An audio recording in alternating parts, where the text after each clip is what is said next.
It's Live 107.3. Lee here with you. Very, very excited because we are slap bang in the middle of the 45th Dumfries Galloway Arts Festival. And this coming weekend, there's some pretty big shows to go and see. All details, dgartsfestival.org.uk. But the one that I'm looking forward to the most is it's a show on Saturday night that is going to be laugh out loud funny, according to the critics. And according to my friends who have seen this man, I haven't seen him yet. Of course, I'm talking about one of Scotland's best comedians. He is in demand. And he's coming to the Loreburne Hall in Dumfries as part of the Arts Festival. Scottish comedy sensation, even if his press release does say that, it must be true. Connor Burns. Connor, how are you? Thank you. I'm great, thanks. I wrote all that myself. It's good to know that people get it. No, I'm looking forward to it. I haven't been to Dumfries in a wee while. Nothing will have changed, my friend. It's still exactly the same. Still exactly the same. I think I did my third gig ever at a pub in Dumfries, and despite that, I'm coming back. Honestly, Connor, we are delighted to have you. Obviously, the Dumfries Galloway Arts Festival has been on the go for 45 years, and we have had some of the biggest names in Scottish comedy come to this festival. Of course, I'm talking about Daniel Sloss. We've had 100% Coley. We've had Mark Nelson, amongst others, all recently. And now we're lucky to have you come down. And it's been a phenomenal few years for you. I mean, really, I think it was 2017, really, you started it in comedy, wasn't it? And you've been all around the world since then. How did you, I'm going to go into proper radio presenter mode here. How did you get started in the business? Who were your inspirations? Well, it's funny. Yeah, I mean, obviously being Scottish, you've got to give Billy Connolly his flowers. I don't think any of us would be doing it if he hadn't changed the game. But there's so many, and I'm really lucky that even some of those names that you just said are kind of my colleagues and contemporaries now. So one thing about Scotland is you realise when you start really travelling around and stuff, we are so spoiled with the comedy talent in this country. We really are making some of the best comics in the world, which is crazy when you consider how small we are. But yeah, so I'm really looking forward to it. I started in 2017. I actually did the best man speech at my brother's wedding, and it was the first time I'd written something and it had got laughs where I wanted it to get laughs. So I thought, oh, maybe I can do this. And then trips to Dumfries and rough pubs in Glasgow, and a lot of people tried to tell me that maybe this wasn't for me at the start, but I persevered, and here we are. It's all worked out. It's going okay now.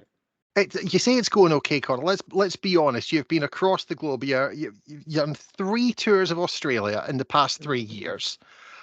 Just for Laughs in Australia is absolutely massive. Yeah. How do you find the difference between Australian comedy and not even UK comedy, but Scottish comedy? Because there's distinctive things even between Scotland and the UK, isn't there? Absolutely. Like you just learn as you're going around that certain references need to be changed. If you've got any kind of reference to politics or whatever. It's funny how you realise though, if you've got some kind of joke about a figure in politics, for example, you go to any country and you start talking to people, they will have their version of that. You realise that worldwide governments are almost always the same types of characters. So like stuff like that, you learn like, oh, I need to change that reference that. But in terms of the actual sense of humour, between Scotland and Australia, the similarities are vastly, like there's way more similarities than there are differences. Like you realise as you go around that funny's funny, doesn't matter where it is. So you might have to change the name of a chocolate bar or something in a joke, but the core of the joke is still going to work if it's funny. And it's funny because the way that this has worked out is this was kind of a rescheduled tour date. I don't know, some kind of conflicting thing happened. We were supposed to be at Dumfries earlier in the tour. So what's happened is this will now be the very last one of Vertigo. So it's accidentally become the most fine-tuned date of the tour. I've had it all through the Edinburgh Fringe last year, all over the UK, all over Australia, and I'm going to end in Dumfries. You're going to end in Dumfries. Well, you mentioned obviously the show Vertigo. It's what you bring to Loreburne Hall this Saturday night, and obviously a phenomenally successful run at the Fringe last year. Absolutely mental. I mean, I like to try and get up and down to the Fringe as much as I can. I think I was up 4, maybe 5 times last year. And everywhere I went, all my friends that I was speaking to, they mentioned your name. You've got to try and get tickets to see this guy because you were selling out. You're putting on extra seats. It was. Did you, when you write a show, do you realise how good it's going to be, even when those first few reviews start coming in? Because the Fringe can be made or broken on those those Broadway baby reviews almost. Yeah, absolutely. And it was really funny because going into the last Fringe, I had some kind of clips that had done well online, and I started building more of a following than I'd ever had any year previously. But you do go into it and go, are these just numbers on a screen? Is this really going to reflect how many of these people are going to come and actually see me in Edinburgh? And it just went crazy. Like, we sold out every single night. We added 12 shows. 3 or 4 of the shows were in like a capacity venue that was double our normal one. So it just and I'm really proud of how the show came out as well. It's a real, like, I felt like it was a real step up for me comedically. It was an hour that I don't think there's much fat on that hour. I think it's the hit rate's really high and stuff, and I'm really excited to. This is me just tying a big bow on it now. That's it. I've toured the life out of this show. We can't wait to experience it firsthand. I mean, how do you go about putting a show together? Because obviously we're coming up to now. I mean, this is this is the end of May. It's June on. It's June on this weekend, and the Fringe is just around the corner. I mean, you've got venues booked already. You'll have, of course, you have the flyers. You've got everything done. Yeah. You've paid your money to the Edinburgh Fringe Festival. Yeah. Have you actually got this year's show ready, or do you wait until the last minute? It's coming together. It's coming together. It's starting to look like a show now. I've got, between now and then, I've got a bunch of preview shows in sort of little venues all over the country just to really get the show tuned up. But to be honest, with the thing with the Fringe is, even in the course of the Fringe, the show changes and grows and all that. So it's great to track the progress of the show from first night to the last night. Because, I mean, you can't do anything for 23 nights in a row and not have it adapt and get better and sharpen up and stuff. So yeah, it's getting there. There will be a lot of fine tuning with these previews coming up, but I aim to come on the first night of the Fringe with the show at minimum 90% there.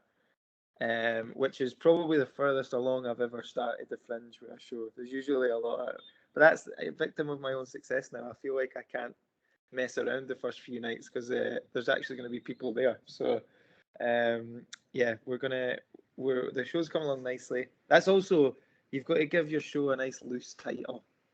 That's why the next show is called 1994, because I've seen it happen with other comedians where they've got one story and they call the crazy case of the onion in the middle of the night or something, and then that story starts to not work on stage, and now you've got a horribly specific title. So 1994, that's it. It's the year I was born, and that's as much as I'm going to. And it was a fine year. I mean, Yeah. there was so much good music, so many great films out in 1994. I often think between 1994 and 1997, that is when British pop culture peaked in my eyes. Yeah, well, this is what's been really cool. Is it's partly what the show's about. Is obviously being born in a year kind of makes you know very little about that time. So I've gone back as an adult and tried to imagine what it would have been like to live through the 90s, the age I am now. So that's kind of what the show's about, is kind of feeling like I'm maybe stuck in the wrong timeline, and all the things that have changed in those past 30 years. So yeah, I'm having a lot of fun with it. Good. We cannot wait to come and see that show. 1994, which is going to be on the Fringe this year. Obviously, Vertigo is coming to Loreburne Hall this coming Saturday night. For people that might not have seen you before, Connor, Hmm. and again, it's interesting because a lot of people don't actually experience stand up live. Their Hmm. experiences of stand up are what they see on YouTube or what they see on Yeah, TV. Uh, if this is going to be someone's first experience of an actual stand up gig, yeah. what can they expect? Well, that's the thing with stand up that I think is so, so special. And I urge you, if you're someone who maybe watches a wee bit of stand up on TV, and listen, watching stand up online is great. It's what brought me my audience, is posting stuff online. But there's just something magic that happens in the room. There's an atmosphere. You're part of a really organic thing because you're there with however many other strangers. And it's that thing of like lightning in a bottle. What happens in that room that night is not ever going to be replicable, and there's just a real brilliant kind of danger to it. And I do talk to the audience quite a bit because that's what keeps the show exciting for me. So it's a lot of like, as I say, it's very fast paced. I'm trying to make you laugh really consistently for the hour. There's no big overarching, we're all going to cry 45 minutes in. I've tried to write just a solid hour of really funny stand up. Some of it's a wee bit close to the bone. None of it's brutal. I'm just trying to push a few buttons. But generally, if you're just a really good laugh, loads of personal stories about me, loads of stuff about the way of the world, and it's basically just me larking about for an hour. Hey, if you can do that and make a living out of it, my friend, I reckon that's a pretty good Yeah, way to go. You know what I yeah. mean? That's it, exactly. I've done all right. Beats working for a living, I'll tell you that. Oh, it does, mate. It does. But obviously, as a comedian, you do all sorts of things. As I say, you do the stand up, you do TV stuff, you do radio stuff as well. You're Mhm. guests on radio stuff quite a lot.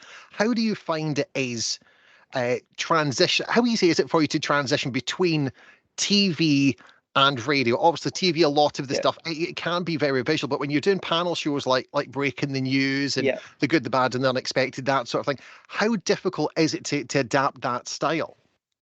It is.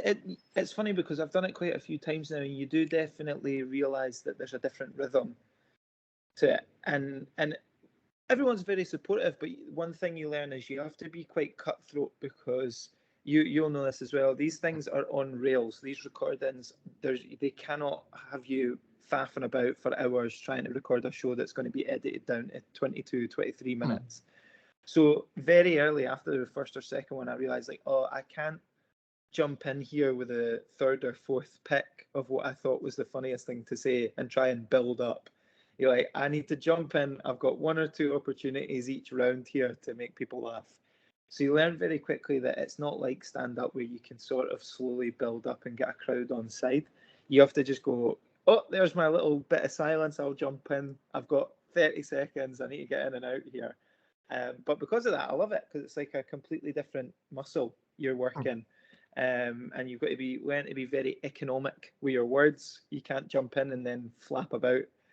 So yeah, it's a different challenge completely, but I really enjoy it. You mentioned there, I just want to pick up one phrase. You said getting the audience, getting people on side and dealing Mhm. with them. Obviously, when you're doing live shows, there's always one. There's Oh always one there that tries. yeah, We're talking about those hecklers, the people who think they're funny. Obviously, I don't want to I don't want you to give me specifics, names, yeah. or occasions. Has there been? Is there one heckle, one heckler that sticks in your mind, and you can share with us how you actually dealt with that individual? I've had so many. There's been so many. I always remember the most brutal heckle I've ever had was during lockdown when, oh, it sends a shudder down my spine when we had to do gigs via Zoom. And I was doing all these like sort of horrible corporates for people who were having their office Christmas party over Zoom and stuff, and someone thought it was a bright idea to book a comedian to come in and ruin an otherwise good drinking session. Um, and I always remember you see all the little people on the screen, And you see people laughing along, everyone separately sitting in their own kitchen or spare bedroom or something. And I always remember her name was Carol. Right, and if you're out there, Carol, I've never forgot this. But I hit my first punchline, and that wee square went black, and it just went, Carol has left the chat. And I thought, that's the most brutal heckle ever. She just decided, nah, not for me. I'm off. I try and tell myself when I think about it at night that maybe her internet went off, but I think we all know that Carol just got a look at me and thought, nah, there's better things to do with my night. Yeah, I haven't had one to top that yet. Well, Connor, don't worry. We are all very well behaved in Dumfries. All very well behaved. Bring it on. I'm sure there will be no heckles whatsoever this Saturday night at the Loreburne Hall. Of course, Connor Byrne's Vertigo is showing as part of the Dumfries Galloway Arts Festival's 45th anniversary celebrations. Tickets available online, dgartsfestival.org.uk. Connor, if people want to keep up to date with everything that's going on in your world, how easy is that to do?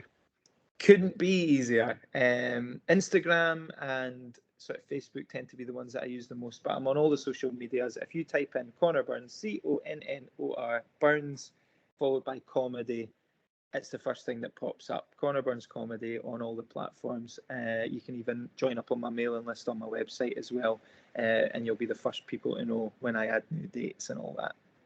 Fantastic. We are going to sign up as soon as we jump off this call, and we will look forward to seeing you on Saturday night and then again during the Fringe. Definitely going to grab my tickets whilst I can. Connor, thank you so very much for speaking to us here on Alive 107.3, my friend. Thank you.